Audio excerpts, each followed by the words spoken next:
আজকে দেখুন যিনি 21শে আগস্টে গ্রেনেড হামলার মূল কারিগর পরিকল্পক আজকে প্রধানমন্ত্রীর পদে দখল করে বসে আছে।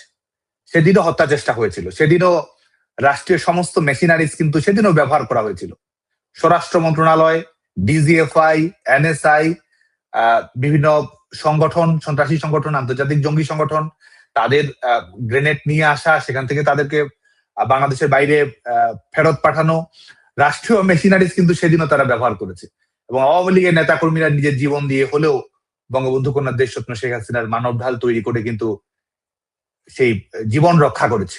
আমরা যখন রাজনীতিটা করতে এসেছি, এটা সমস্ত প্রতিকূলতা, সমস্ত রিস্ক ফ্যাক্টর, বাংলাদেশের বিদ্যমান রাজনীতি সবকিছু জেনে করেছে। এবং এটা আমরা আজকে যারা এসেছে তারা এই 17 বছর বাইরে থেকেছে, দেশে আসার আজকে তারা টিকা টিপ্পনি কাটে। 17 বছর একবারও দেশে ফেরার কথা বলার সাহস পায়নি। দেশে ফেরার প্রেক্ষাপট, ফেরার জন্য আইনের মুখোমুখি এটা বলার হিম্মত তারা রাখেনি। আজকে আওয়ামী লীগকে নিয়ে, ছাত্রলীগকে নিয়ে তারা কটুকাটব্য করে। আমরা বলছি আমরা ফিরবো, পরিস্থিতি যাই হোক বাংলাদেশে আমরা সমস্ত কিছু মোকাবেলা করবো। অতএব এটা নিশ্চিতভাবে আমরা প্রত্যাবর্তন করতে যাচ্ছি এবং সেই রাজনৈতিক প্রস্তুতি, সেই সাংগঠনিক প্রস্তুতি সেটা আমরা গ্রহণ করছি। দেয়ালে তো পিঠ সবারই ঠেকে গেছে, যা খারাপ হওয়ার তা তো হয়েই গেছে, এর চেয়ে খারাপ আর কি হবে। আওয়ামী লীগের নেতাকর্মীরা জানে যে হারানোর আর কিছুই নেই, অর্জন করার আছে। আওয়ামী লীগের নেতাকর্মীরা আত্মবিশ্বাসের সঙ্গে জানে যে বর্তমান যাদেরই হোক, ভবিষ্যৎ আমাদের, ভবিষ্যৎ আওয়ামী লীগের নেতৃত্বে বাংলাদেশের।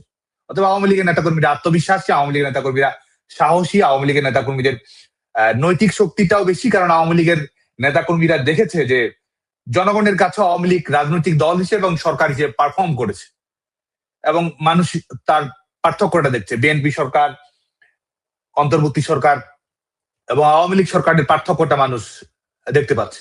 এবং মানুষ তো আপনি কি দেখাচ্ছেন, কি করতে পারছেন, সেটাই তো মানুষ দেখবে। তো মানুষের কাছে শেষ পর্যন্ত ফলাফলটাই গুরুত্বপূর্ণ। তথ্য, উপাত্ত, পরিসংখ্যান, তার জীবনযাপনে কি আসছে না আসছে সেটা গুরুত্বপূর্ণ। তো সে কারণে আওয়ামী লীগের নেতাকর্মীদের সেই নৈতিক জায়গাটা অনেক। ছাত্রলীগের প্রস্তুতি কেমন চলছে? আপনারা কি সত্যি প্রস্তুত এমন একটা মানে পরিস্থিতি ঢাকা শহরে মানে শেখ হাসিনার আগমনে তৈরি করতে, যার ফলে আসলে শেখ হাসিনাকে, যেসব কথা আওয়ামী লীগ নেতারা বলছেন যে শেখ হাসিনাকে স্বাগত জানাতে লাখ লাখ মানুষ উপস্থিত হবেন, আপনারাই তাকে নিরাপত্তা দেবেন, এমন একটা পরিস্থিতি তৈরি করার মতো দলটাকে বা আপনার সংগঠনকে আপনি প্রস্তুত করতে পেরেছেন কিনা? শেখ হাসিনার প্রত্যাবর্তন বাংলাদেশে একটা ঐতিহাসিক হবে। এটা বাংলাদেশের পলিটিক্যাল ইকুয়েশন সম্পূর্ণভাবে বদলে দেবে এবং বাংলাদেশের একটা গণতান্ত্রিক রূপান্তরের জায়গা তৈরি করে দেবে। এটা শুধুমাত্র আমরা নিশ্চিত এটা না, আমি মনে করি যে এই বর্তমানে যারা সরকারে আছে তারাও নিশ্চিত। এবং যে কারণেই তারা আওয়ামী লীগ সভাপতি বঙ্গবন্ধু কন্যা দেশরত্ন শেখ হাসিনার প্রত্যাবর্তন এটিকে বাধাগ্রস্ত করার জন্য যা যা করা সম্ভব তাই করার চেষ্টা করছি। কিন্তু আমরা সংগঠন হিসেবে আমরা আমাদের কর্মকাণ্ড অব্যাহত রেখেছি।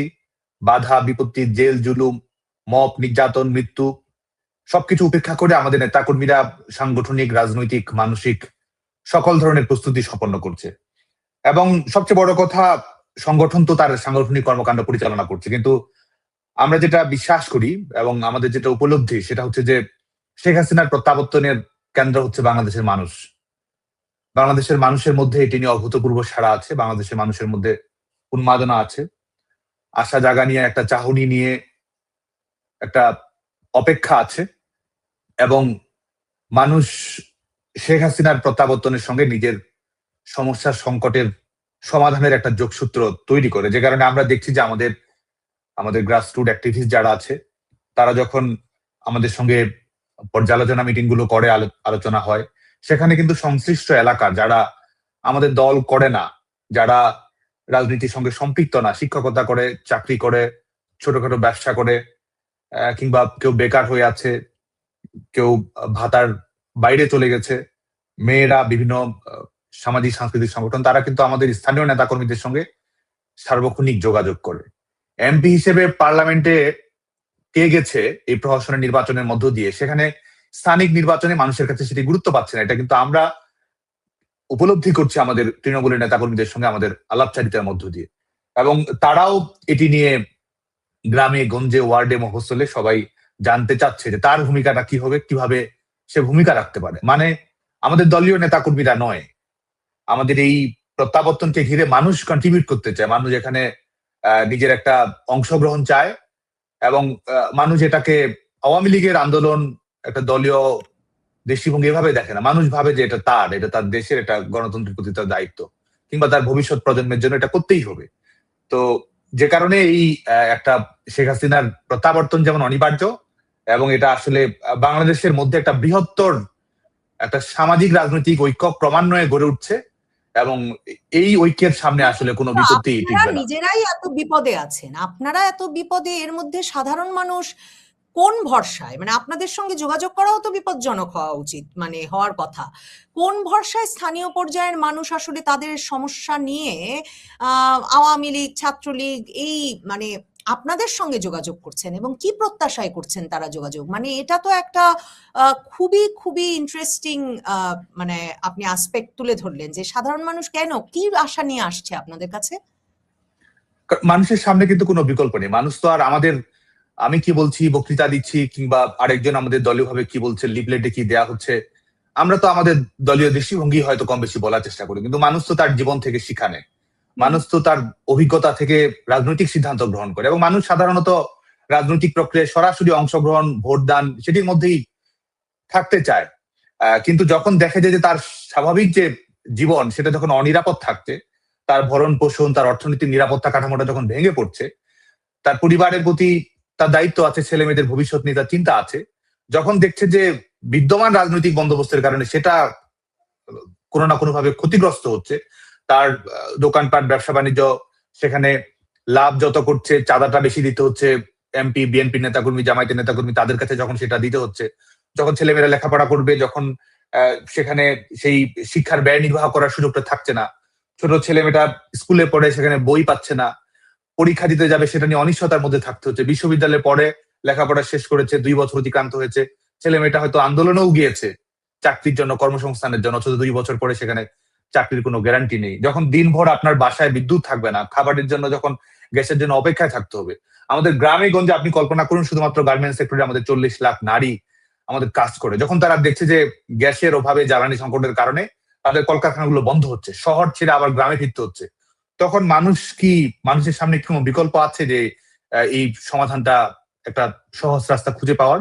যে কারণে মানুষ যখন দেখছে তার সামনে কোনো বিকল্প নেই, মানুষ তার নিজের জীবন বাঁচাতে দেশের জন্য একটা তো ন্যূনতম পরিবেশটুকু চায়। মানুষ চায় না যে সরকার সবকিছু করে দিবে। মানুষ আসলে আত্মমর্যাদা সম্পন্ন মানুষ, নাগরিক হিসেবে তার প্রাপ্যটুকু পেয়ে সবকিছু নিজে থেকে বাস্তবায়িত করতে চায়, নিজের সক্ষমতার বিকাশ ঘটাতে চায়।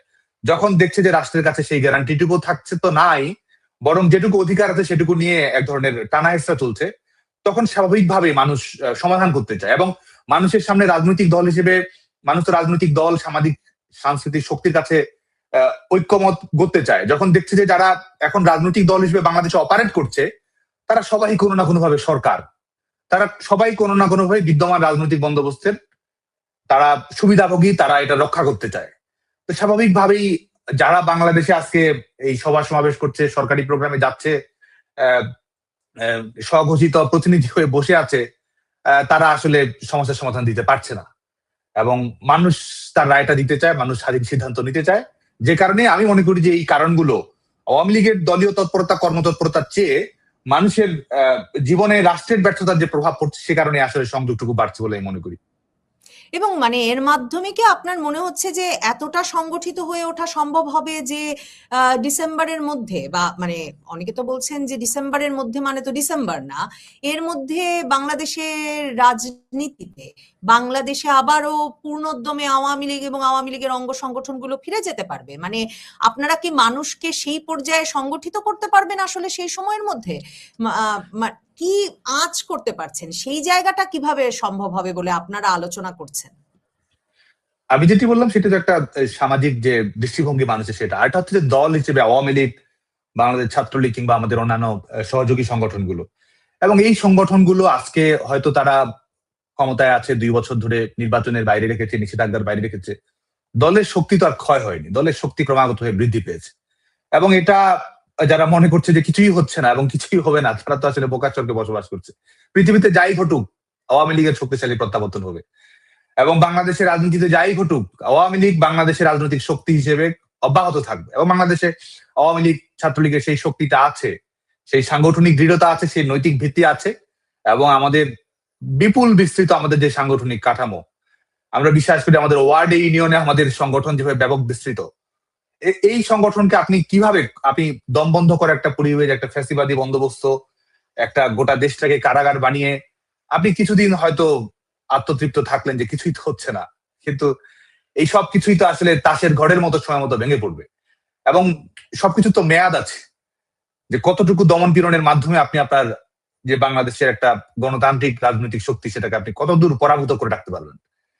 এবং দেয়ালে তো পিঠ সবারই ঠেকে গেছে, যা খারাপ হওয়ার তা তো হয়েই গেছে, এর চেয়ে খারাপ আর কি হবে। আওয়ামী লীগের নেতাকর্মীরা জানে যে হারানোর আর কিছুই নেই, অর্জন করার আছে। আওয়ামী লীগের নেতাকর্মীরা আত্মবিশ্বাসের সঙ্গে জানে যে বর্তমান যাদেরই হোক, ভবিষ্যৎ আমাদের, ভবিষ্যৎ আওয়ামী লীগের নেতৃত্বে বাংলাদেশের। অথবা আওয়ামী লীগের নেতাকর্মীরা আত্মবিশ্বাসী, আওয়ামী লীগের নেতাকর্মীরা সাহসী, আওয়ামী লীগের নেতাকর্মীদের নৈতিক শক্তিটাও বেশি, কারণ আওয়ামী লীগের নেতাকর্মীরা দেখেছে যে জনগণের কাছে আওয়ামী লীগ রাজনৈতিক দল হিসেবে এবং সরকার হিসেবে পারফর্ম করেছে, এবং মানুষ তার পার্থক্যটা দেখছে। বিএনপি সরকার, অন্তর্বর্তী সরকার এবং আওয়ামী লীগ সরকারের পার্থক্যটা মানুষ দেখতে পাচ্ছে। এবং মানুষ তো আপনি কি দেখাচ্ছেন, কি করতে পারছেন, সেটাই তো মানুষ দেখবে। তো মানুষের কাছে শেষ পর্যন্ত ফলাফলটাই গুরুত্বপূর্ণ, তথ্য উপাত্ত পরিসংখ্যান, তার জীবনযাপনে কি আসছে না আসছে সেটা গুরুত্বপূর্ণ। তো সে কারণে আওয়ামী লীগের নেতাকর্মীদের সেই নৈতিক জায়গাটা অনেক শক্তিশালী হয়েছে। আর দেখুন যে আমাদের এখন আপনি যদি চিন্তা করেন যে মিছিল কতগুলো হচ্ছে, আর্মি নামিয়েছেন, নিষেধাজ্ঞা দিয়ে রেখেছেন, ঢাকা শহর তো বা অন্যান্য আমাদের জায়গাগুলোতে কতটুকু হচ্ছে, আসলে তো সেটা দিয়ে তো বাংলাদেশের 17 কোটি 18 কোটি মানুষ যদি থেকে থাকে, একটা রাজনৈতিক দল হিসেবে আওয়ামী লীগের যে গণভিত্তি আছে এবং যে সাংগঠনিক শক্তি রয়েছে আমাদের তৃণমূল পর্যন্ত, এই সংখ্যাটা যদি আপনি চিন্তা করেন, তারা তো প্রস্তুতি নিচ্ছে, তারা তো, এবং এই প্রস্তুতি তো আপনি ঠেকাতে পারবেন না। এটাকে নিষেধাজ্ঞা দিয়ে আপনি প্রস্তুতি ঠেকাতে পারবেন? কারাগারে আপনি 4 লাখ 5 লাখ পাঠিয়েছেন, তা আওয়ামী লীগের নেতা কর্মী তো কোটির বেশি। তা আপনি তাদেরকে, গোটা বাংলাদেশটাকেই তো আপনি, কারাগার তো আছেই বাংলাদেশ, আনুষ্ঠানিকভাবে কারাগার হয়তো ঘোষণা করতে হবে। এবং আরেকটা দেখুন যে কতগুলো ভুয়ো প্রোপাগান্ডার উপরে আওয়ামী লীগের বিরুদ্ধে রাজনৈতিক ভাবে মোকাবেলা করার চেষ্টা করা হচ্ছে। এই দেশ থেকে চলে গেছে, এই কোথায় আওয়ামী লীগের পলায়ন পর হয়েছে। আজকে দেখুন যে আজকে রাজনৈতিক বাস্তবতার কারণে স্থান পরিবর্তন করতে হয়েছে অনেকে, কিন্তু আমাদের নেতাকর্মীরা তো দেশে অপারেট করছে, দেশের অভ্যন্তরীণ তো আমাদের রাজনৈতিক মূল শক্তি, এবং যারা দেশের বাইরে আছে তারা ধাপে ধাপে আমাদের দেশে প্রত্যাবর্তন করছে, তারা প্রত্যাবর্তন বাধাগ্রস্ত করছে। তারপরেও আমাদের নেতাকর্মীরা কিন্তু স্বাভাবিকভাবে দেশে ফিরে গণতান্ত্রিক রাজনৈতিক প্রক্রিয়া অংশগ্রহণ করার চেষ্টা করছে। অতএব আমি মনে করি যে এটা, এই যে আজকে দেখুন যে আমাদের আজকে তারা হয়তো দেখছে যে সভা সমাবেশ আওয়ামী লীগের দেশে ফেরার একটা পরিস্থিতি তৈরি হয়েছে, সেটা আপনারা আজ করতে পারছেন, আপনাদের নেতাকর্মীরা ফিরতে শুরু করেছেন। এবং এর সঙ্গে একটু যুক্ত করে দিই সাদ্দাম, 15ই আগস্ট গেল, এরপর কিন্তু বিভিন্ন জন স্ট্যাটাস দিয়েছেন যে আওয়ামী লীগ ডিসেম্বরের মধ্যে কিভাবে ফিরবে। 15ই আগস্টে পর্যন্ত একটা বড় শোক মিছিল করতে পারলো না, বঙ্গবন্ধুর বাড়িতে 32 নম্বরে ফুল দিতে যাওয়ার ভিড় হলো না। মানে যারা গেছেন তাদের পরিণতি খুব খারাপ হয়েছে, মানে তাদের পেটানোর জন্য সেখানে লোক ছিল, পুলিশ তাদের ধরে নিয়ে গেছে। কিন্তু প্রশ্ন করছে যে সংখ্যায়, বিরাট সংখ্যায় কেন গিয়ে আওয়ামী লীগ সেখানে উপস্থিত হলো না এই 15ই আগস্টেই? বা মানে সংখ্যার প্রশ্নটা বারবার আসছে, কারণ সংখ্যায় না নামলে আপনাদের নেত্রী গিয়েই বা ঢাকায় নামবেন কি করে, আর আপনারাই বা নামবেন কি করে? আর বাংলাদেশে ফেরার তার মানে একরকম পরিস্থিতি হয়েছে, অনেকে ফিরছেন। একটা হচ্ছে যে ধাপে ধাপে আমাদের সংগঠন আন্দোলন তো অগ্রসর হচ্ছেই, আর একটা হচ্ছে যে সংগঠনের শক্তির বহিঃপ্রকাশ, সেটার বহিঃপ্রকাশও কিন্তু একটা রাজনৈতিক কর্মকৌশলের বিষয়। সেটা আওয়ামী লীগ তার রাজনৈতিক সিদ্ধান্ত অনুসারে যখন প্রয়োজন মনে করবে গণমানুষের জন্য, গণতান্ত্রিক আন্দোলনের স্বার্থে, আওয়ামী লীগ সেটা করবে। কিন্তু কেউ আপনি দেখছেন না বলে কিছুই হচ্ছে না, এটা মনে করারও কোনো কারণ নেই। আজকে যারা বিশেষ করে বিএনপি সরকার, তাদের উদ্দেশ্য করে আমি এটা বলবো, আজকে দেখুন যে এই জাতীয় শোক দিবসে গোটা বাংলাদেশের মানুষই তো প্রত্যেকটা ঘরকে 32 নম্বর বানিয়ে রেখেছে। এই বাংলাদেশ ছাত্রলীগের কর্মসূচি যদি দেখেন, আপনি যদি শুধু চিন্তা করেন যে কতজন নেমেছে, পত্রিকায় দেখা গেছে কতজন, অডিও ভিডিওতে, আপনি যদি মানুষের অংশগ্রহণটা দেখেন যে জাতীয় শোক দিবসের কর্মসূচিকে কেন্দ্র করে আমাদের আওয়ামী লীগের কথা বাদও দিয়ে বাংলাদেশ ছাত্রলীগের কর্মসূচি দেখেন, প্রত্যেকটা ওয়ার্ডে ইউনিয়নে আমাদের নেতাকর্মীরা কর্মসূচি পালন করেছে। হয় তারা প্রত্যেকটা ওয়ার্ডে ইউনিয়নে, তা এখানে তো আর, এটা তো শুধু ঢাকায় 20 জন, ওখানে 30 জন, এখানে রেকর্ডেড আছে কিনা সেটা না, আমাদের গোটা বাংলাদেশে সমস্ত নেতাকর্মীরা প্রত্যেকটা শিক্ষা প্রতিষ্ঠানে কোনো না কোনো কর্মসূচি তারা পালন করেছে। হয় অসহায় মানুষের মধ্যে খাদ্যদ্রব্য বিতরণ করেছে, না হলে একটা বঙ্গবন্ধুর প্রতিকৃতি বানিয়ে সেখানে শ্রদ্ধাঞ্জলি নিবেদন করছে, না হলে ঝুটিকা মিছিল করছে, না হলে মশাল মিছিল করেছে, না হলে মন্দিরে কিংবা মসজিদে মিলাদ মাহফিল কিংবা প্রার্থনা সভার আয়োজন করেছে। তো এই যে গোটা দেশব্যাপী আপনার এই সাংগঠনিক বিস্তৃতি ঘটাচ্ছে আজকে সংগঠনের শক্তির বহিঃপ্রকাশ হিসেবে, হ্যাঁ এটা আপনি বলতেই পারেন যে ঢাকার একটা বৃহত্তর কর্মসূচি, হ্যাঁ সেটা যদি বেড়েও নেই যে সেটাও ধাপে ধাপে ঘটবে, কিন্তু দেশব্যাপী কিন্তু আওয়ামী লীগের কর্মসূচি কিন্তু অব্যাহত আছে এবং এটা ক্রমাগতভাবে বিস্তৃতিটা এটা ঘটছে, এবং এটা ঘটছে বলেই এটা কিন্তু তারাই নিষেধাজ্ঞা, তারাই দমন পীড়ন, তারাই গ্রেপ্তার অভিযান এগুলো অব্যাহত হয়ে বাড়াচ্ছে। এবং আওয়ামী লীগের নেতাকর্মীরা যারা কারাগারে আছে তাদের জামিন পাওয়ার তো কোনো সুযোগ নেই। ক্যাঙ্গারু কোর্টের ট্রায়ালের স্পিড বাড়িয়ে দিয়েছে, রায়ের স্পিড বাড়িয়ে দিয়েছে, এবং এবং এমন ভাবে তারা আজকে দেখুন বাংলাদেশের মানুষকে তারা জিম্মি করছে, তারা কূটনৈতিক সিদ্ধান্ত গ্রহণ করছে ডোমেস্টিক অডিয়েন্সকে বা তাদের যে একটা একটা এই মৌলবাদী গোষ্ঠীগুলো, রাজনৈতিক গোষ্ঠীগুলোর যে একটা পক্ষ গড়ে উঠেছে তাদেরকে খুশি করার জন্য তারা সিদ্ধান্ত গ্রহণ করা হচ্ছে। এবং বাংলাদেশের মানুষকে জিম্মি করে বাংলাদেশের মানুষের অর্থনৈতিক নিরাপত্তা, রাজনৈতিক নিরাপত্তা, স্ট্যাবিলিটি, বিদেশি বিনিয়োগ এসব নিয়ে না ভেবে আওয়ামী লীগকে কিভাবে দমন করা যায় এটাই হচ্ছে এদের প্রধানতম লক্ষ্য হিসেবে প্রতিষ্ঠিত হচ্ছে। একটা সরকারের প্রধানতম কাজ যে মানুষকে ডেলিভারি দেয়া, মানুষকে সার্ভিস দেয়া, সেটা কিন্তু না, তারা এমন সিদ্ধান্ত গ্রহণ করছে যে সিদ্ধান্ত মূল লক্ষ্য হচ্ছে আওয়ামী লীগের দমন পীড়ন, এবং এই আওয়ামী লীগের দমন পীড়ন করতে গিয়ে এমন সিদ্ধান্ত গ্রহণ করছে যে শুধুমাত্র আওয়ামী লীগের নেতাকর্মীরা ক্ষতিগ্রস্ত হচ্ছে সেটা না, বাংলাদেশের জনগণকে তারা বিপদগামী এক ধরনের সংকটের মুখে ফেলে দিচ্ছে। শেখ হাসিনার নিরাপত্তার বিষয়টা নিয়ে আপনারা কি ভাবছেন? মানে শেখ হাসিনা বাংলাদেশে ফিরলে তিনি নিরাপদ থাকবেন কিনা সেটা নিয়ে মানে আন্তর্জাতিক বিভিন্ন পক্ষেরও উদ্বেগের কথা আমরা শুনছি। নিশ্চয়ই আওয়ামী লীগ এবং আওয়ামী লীগের অঙ্গ সংগঠনগুলো সেটা নিয়ে চিন্তা করছে। শেখ হাসিনার নিরাপত্তার বিষয়টা আপনারা কিভাবে মানে সেটা কি আপনাদের পক্ষে দেওয়া সম্ভব হবে? সেটা তো অবশ্যই আমাদের সংগঠনের জায়গা থেকে তো সর্বোচ্চ চেষ্টা প্রস্তুতি থাকবে, কিন্তু আমরা বিশ্বাস করি আসলে জনগণের উপরে। এবং আজকে দেখুন যিনি 21শে আগস্টে গ্রেনেড হামলার মূল কারিগর, পরিকল্পক আজকে প্রধানমন্ত্রীর পদে দখল করে বসে আছে, সেদিনও হত্যা চেষ্টা হয়েছিল, সেদিনও রাষ্ট্রীয় সমস্ত মেশিনারিজ কিন্তু সেদিনও ব্যবহার করা হয়েছিল। স্বরাষ্ট্র মন্ত্রণালয়, ডিজিএফআই, এনএসআই, বিভিন্ন সংগঠন, সন্ত্রাসী সংগঠন, আন্তর্জাতিক জঙ্গি সংগঠন, তাদের গ্রেনেড নিয়ে আসা, সেখান থেকে তাদেরকে বাংলাদেশের বাইরে ফেরত পাঠানো, রাষ্ট্রীয় মেশিনারিজ কিন্তু সেদিনও তারা ব্যবহার করেছে।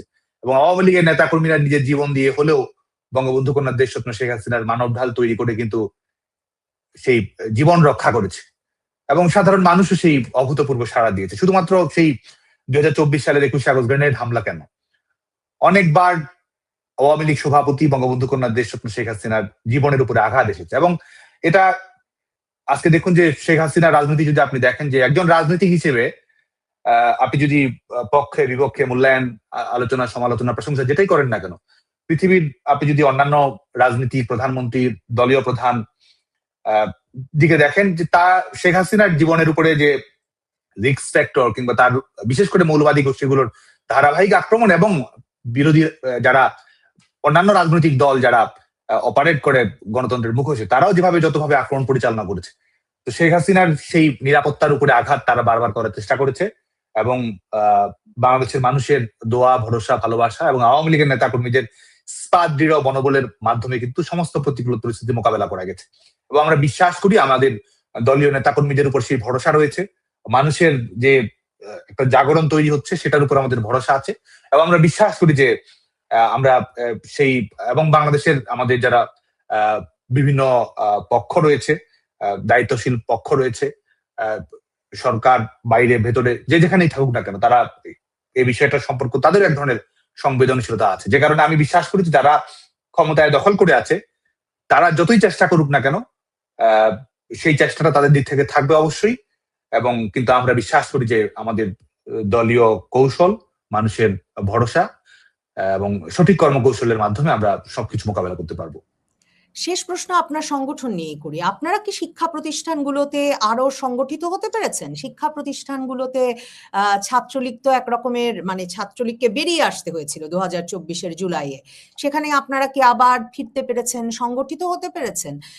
সেই জায়গাটা কিভাবে দেখছেন? কারণ সেটা তো খুব গুরুত্বপূর্ণ আওয়ামী লীগ, ছাত্রলীগের বাংলাদেশের রাজনীতিতে আবার প্রতিষ্ঠিত হওয়ার ক্ষেত্রে। আর ওই যে তরুণেরা মুখ ফিরিয়ে নিয়েছে আওয়ামী লীগের কাছ থেকে, এটা তো বলা ছিল 2024-এর আগস্টের পর থেকে, তরুণ সমাজকে আবার আপনারা সাথে পাচ্ছেন কিনা?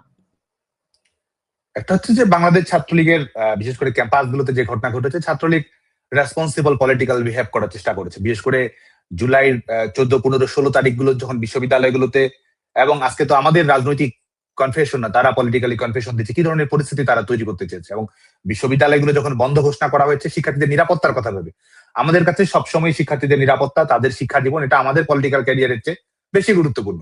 এবং যে কারণে আমরা কিন্তু সেই ঢাকা বিশ্ববিদ্যালয় সহ বাংলাদেশের পাবলিক বিশ্ববিদ্যালয়গুলোতে যতই তারা চেষ্টা করুক আক্রমণ পরিচালনা করার পরিস্থিতি তারা তৈরি করেছে, হামলা চালিয়েছে, দমন-পীড়ন চালিয়েছে, জঙ্গি গোষ্ঠীকে ব্যবহার করেছে, তারপরেও কিন্তু বাংলাদেশ ছাত্রলীগ যতটুকু সম্ভব বিদ্যমান বাংলাদেশের রাজনৈতিক বাস্তবতায় আমরা সেটিকেই প্রাধান্য দেওয়ার চেষ্টা করেছি। কিন্তু বাংলাদেশ ছাত্রলীগের সাংগঠনিক শক্তি সংহত আছে। আজকে দেখুন যে শুধুমাত্র আমরা যদি বিশ্ববিদ্যালয়গুলোতে দেখি, আমাদের এক একটা বিশ্ববিদ্যালয় থেকে বহিষ্কৃত ছাত্রলীগের কর্মী যদি আপনি দেখেন যে 400 থেকে 500 থেকে 700, 1000 জন আছে এক একটা বিশ্ববিদ্যালয় থেকে। আমাদের শিক্ষা কার্যক্রমের বাইরে আছে প্রত্যেকটা বিশ্ববিদ্যালয় থেকে ন্যূনতম 1000 জন। তো আমাদের এই বহিষ্কৃত এবং যারা আমাদের শিক্ষা কার্যক্রমের বাইরে আছে এমন ছাত্রলীগের কর্মী তো আমাদের মেইন স্ট্রিম যে কোনো সংগঠনের চেয়ে বেশি আছে। এবং তারপরে আমাদের বিশ্ববিদ্যালয়ে যারা নবীন শিক্ষার্থী আছে, প্রথম বর্ষ, দ্বিতীয় বর্ষ, তৃতীয় বর্ষে লেখাপড়া করছে, স্বাভাবিকভাবেই তারাও কিন্তু আমাদের রাজনৈতিক কর্মকাণ্ডে আমরা প্রকাশ্যেই বলি তারা সক্রিয় আছে। এখন বিশ্ববিদ্যালয়গুলোতে যে বাস্তবতা, আজকে তো আমাদের আজকে দেখুন তাকে তো বিশ্ববিদ্যালয়ের লেখাপড়াটা শেষ করতে হবে, বিশ্ববিদ্যালয়ের সামাজিক সাংস্কৃতিক পরিসরে তার অবাধ যাতায়াত নিশ্চিত করতে হবে, যে কারণে আমরা আমাদের বিভিন্ন রাজনৈতিক কৌশল আমরা গ্রহণ করে থাকি। কিন্তু বিশ্ববিদ্যালয়ের অভ্যন্তরে, বাইরে সবখানে আমাদের শিক্ষার্থীরা রয়েছে, আবাসিক হলগুলোতে আমাদের শিক্ষার্থীরা যোগাযোগ আছে আমাদের সঙ্গে। এবং আমরা বিশ্বাস করি যে আমাদের গণতান্ত্রিক আন্দোলনের ধাপে ধাপে কিংবা যখন একটা পরিণতি লাভ করবে, আমরা অবশ্যই আমাদের সাংগঠনিক শক্তির বহিঃপ্রকাশ সময় মতোই হই বলে মনে করি। কিন্তু সাদ্দাম, এই প্রশ্নটা তো এখন না করে পারছি না যে সংসদ সরকারটা যেমন এক রকমের, সংসদটা বিশেষভাবে একটা ভাগাভাগি করে নেওয়া হয়েছে, মানে বিএনপি, জামাত, জাতীয় পার্টি তারা করেছে, এবং সেটার কথা আপনিও উল্লেখ করছিলেন। বিশ্ববিদ্যালয়গুলোতেও তো সেটাই অবস্থা, শিক্ষা প্রতিষ্ঠানগুলোতেও মানে যে ছাত্র শিবিরের যে আধিপত্য, মানে তারা যে মানে আত্মপ্রকাশ করলো ছাত্রলীগকে বিশ্ববিদ্যালয় ছাড়া করবার পর, আওয়ামী লীগ সরকারকে ক্ষমতাচ্যুত করবার পর, মানে ছাত্র শিবিরের যে এত দাপট ছিল সেটা তো আসলে এর আগে বোঝা যায় নাই। এখন ছাত্রলীগকে ফিরতে দেওয়া, মানে আওয়ামী লীগকেই বা কেন ফিরতে দেবে এই বিএনপি, জামাত, জাতীয় নাগরিক পার্টি মিলে? কারণ তাহলে তাদের যে একাধিপত্য সেটার অবসান ঘটবে। এত বড় প্রতিদ্বন্দ্বীকে কেন ফিরতে দেবে? আপনি বলছেন শিক্ষা প্রতিষ্ঠানেও আপনাদের এত সমর্থক, এখন ছাত্র শিবির কেন ফিরতে দেবে? ছাত্র শিবির তো এখনো ছাত্র দলকেই ঢুকতে দেয় নাই, এখনো তাদের মানে নিয়মিত মারামারি হচ্ছে বরং এখন, কারণ ছাত্র দল মরিয়া হয়ে উঠেছে। ধরেন ওই সালাউদ্দিন আম্মার, সে রাজশাহী বিশ্ববিদ্যালয়ে ছাত্রলীগ ঢুকতে দেবে কেন? দেখুন, এটা কারো ফিরতে দেয়া না দেওয়ার উপরে বাংলাদেশ ছাত্রলীগের ক্যাম্পাস ভিত্তিক কর্মকাণ্ড করে নির্ভর করে না। ওরা যা বলুক, সরকারে থাকুক, সময় মতো বাংলাদেশ ছাত্রলীগের কর্মীরা বিশ্ববিদ্যালয়ের স্বাভাবিক কর্মকাণ্ড পরিচালনা করবে। রাজনৈতিক ছাত্র সংগঠন হিসেবে যা করা প্রয়োজন, ক্যাম্পাস কেন্দ্রিক আমাদের যে গণতান্ত্রিক অধিকার, সেটা আমরা আদায় করবোই করবো। এখানে কে বাধা দিল, কে কি চাইলো না চাইলো, এটা তাদের রাজনৈতিক দৃষ্টিভঙ্গি কি, কতটুকু সমঝোতা হবে না হবে, কি হলো না হলো, এগুলোর উপর নির্ভর করছে না।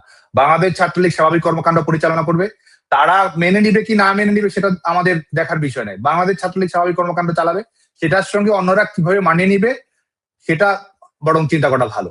এবং আমরা বিশ্বাস করি যে আপনি ঠিকই বলেছেন যে আজকে তো তারা যেহেতু এক ধরনের দখলের বন্দোবস্ত তারা রেখেছে, যারা ক্ষমতার মসনদে আছে, এটা সংসদে, বিশ্ববিদ্যালয়ে, সচিবালয়ে, আদালতে, সবখানেই তারা এই পরিবেশটা তৈরি করবে। এই গুটি কয়েক মানুষ শুধুমাত্র নিজেদের ক্ষমতাটা জিম্মি রাখার জন্য তারা নিজেরা এই গাড়ি চালাচ্ছে, নতুন বাড়ি করছে, ব্যবসা বাণিজ্য করছে, দেশের বাইরে টাকা পাচার করছে, এই হম্বি তম্বি করছে, টক শোতে যাচ্ছে। এই যে তাদের একটা বন্দোবস্ত, এটার সঙ্গে বাংলাদেশের জনগণের সম্পৃক্ততা আছে কিনা, শিক্ষা প্রতিষ্ঠানগুলোতে শিক্ষার্থীদের কতটুকু প্রত্যাশা পূরণ হচ্ছে, বা শিক্ষার্থীরা এই বন্দোবস্ত কি মেনে নিয়েছে, বা শিক্ষার্থীরা এটা কি চায়, আজকে তো তারা এই প্রশ্নগুলোর জবাব তো বাংলাদেশ ছাত্রলীগ আদায় করবে, শিক্ষার্থীরাও আদায় করবে। তো যে কারণে আমি মনে করি যে পরিবেশটা এখানে যে ক্ষমতার বন্দোবস্তটা তৈরি করেছে, এটা একটা কৃত্রিম বন্দোবস্ত, এটা একটা স্বল্প মেয়াদী বন্দোবস্ত, এটা টিকবে না। এখানে বাংলাদেশ ছাত্রলীগের সঙ্গে অন্যান্য রাজনৈতিক সংগঠন, জাতীয়তাবাদী ছাত্রদল সহ অপরাপর সকল আমাদের প্রগতিশীল সংগঠনের সঙ্গে একটা গণতান্ত্রিক বোঝাপড়ার মধ্য দিয়ে কর্মকাণ্ড পরিচালনা করতে হবে। এবং এটা যদি মনে করে যে এটা তারা করবে না, এটা তারা জবরদস্তি করে রাখবে, তাহলে এটা ফলাফলটা ভালো হবে না। আরেকটা হচ্ছে যে ছাত্রলীগকে নিষিদ্ধ করে রেখেছে, এরা ভাবছে ছাত্রলীগকে এই এত বছর নিষিদ্ধ, তো ছাত্রলীগকে নিষিদ্ধ করেছে। ভবিষ্যতে আজকে যখন আমাদের সংগঠনের উপরে এই নিষেধাজ্ঞা দেওয়া হবে, আমাদের নেতাকর্মীদের উপরে ক্লাস পরীক্ষা দেওয়া হবে না, ভবিষ্যতে যে ছাত্রদল নিষিদ্ধ হবে না এর গ্যারান্টি কে দিচ্ছে? আমাদের সংগঠনের উপর যে নির্যাতন নিষ্পেষণ করা হচ্ছে, এটার প্রতিফলন তো আগামী দিনে রাজনীতি থাকতে পারে। ক্ষমতায় তো আর সারা জীবন থাকবে না, ক্ষমতায় উঠেছে, এখন নামার জন্য প্রস্তুতিটা নিতে হবে, এবং নামার পরে পরিণতিটা কি হবে সেটার স্ক্রিপ্টটা তো তারাই লিখছে, আমরা লিখছি না। অতএব আমরা হুঁশিয়ারি উচ্চারণ করে দিতে চাই, এসব হম্বিতম্বি না দেখিয়ে একটা সত্যিকারের গণতান্ত্রিক রাজনীতির পরিবেশটা তৈরি করতে হবে। আমরা আমাদের পথ চলে আমরা ত্রুটিমুক্ত ছিলাম, গণতান্ত্রিক ক্যাম্পাস করতে পেরেছিলাম, এটা আমরা কখনোই বলি না। বাংলাদেশের বিদ্যমান রাজনৈতিক সংস্কৃতির বাইরে আমরা না, কিন্তু আমরা এটুকুও বলতে পারি যে বিশ্ববিদ্যালয়গুলোতে তুলনামূলক ইতিবাচক গণতান্ত্রিক পরিবেশ ছিল। আজকে যারা ছাত্রদল সহ অন্যান্য সংগঠন করে বিশ্ববিদ্যালয়ের নির্বিঘ্নে একাডেমিক কার্যক্রম পরিচালনা করছে, রাজনৈতিক কর্মকাণ্ড সীমিত হয়ে পরিচালনা করেছে, কিন্তু পরিচালনা করেছে, নিষেধাজ্ঞা দেওয়া হয়নি, কোনো কিছুর আওতায় তাদেরকে আসতে হয়নি। আজকে এই বিষয়গুলো পারস্পরিক তুলনা করে তারা যেন সিদ্ধান্তটা গ্রহণ করে। অতএব আমি ছাত্রদল সংগঠন সহ রাজনৈতিক দল সবাইকে আমি এই বিষয়টা বিবেচনা করার জন্য অনুরোধ জানাবো। সাদ্দাম, আপনিও কি ফিরবেন? ডিসেম্বরেই ফিরছেন নেত্রীর সঙ্গে আপনাদের, নাকি আপনি আগেই ফিরবেন? কি ভাবছেন? মানে আপনাদের ব্যক্তিগতভাবে ফেরার প্রস্তুতি শুরু হয়েছে কিনা?